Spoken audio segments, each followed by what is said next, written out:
செதறாம பொறுமையா ஓட்டுங்க. இருக்கு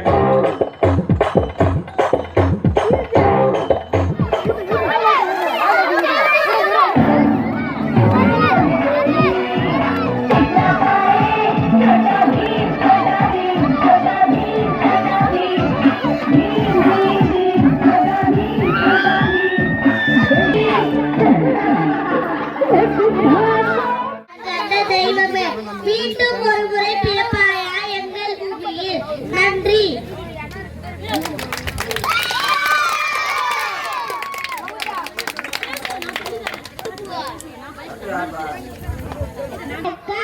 நான் இப்போது பேச எடுத்துக்கொண்ட தலைப்பு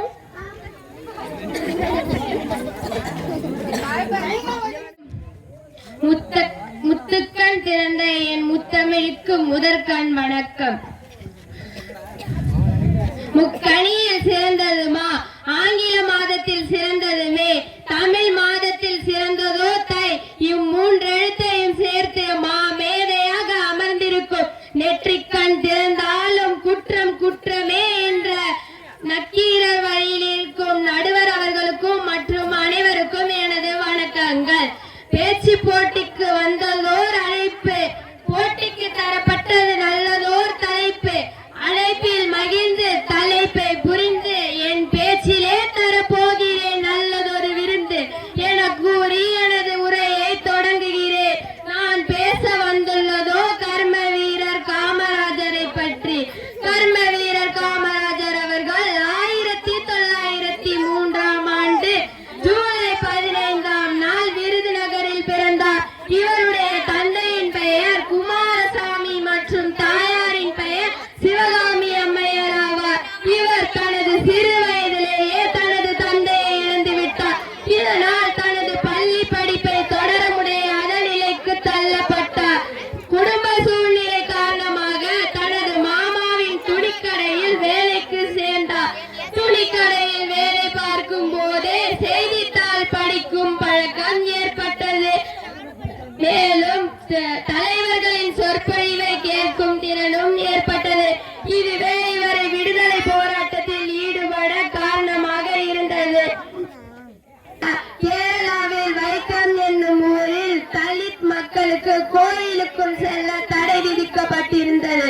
அந்த தடையை எதிர்த்து நடந்த போராட்டத்தில் காமராஜர் கலந்து கொண்டு சிறை சென்றதால் வைக்கம் வீரர் என அனைவராலும் அழைக்கப்பட்டார். பள்ளி குழந்தைகள் நன்றாக கல்வி கற்க வேண்டும் என்பதற்காக பல பள்ளிக்கூடங்களை கட்டினார்.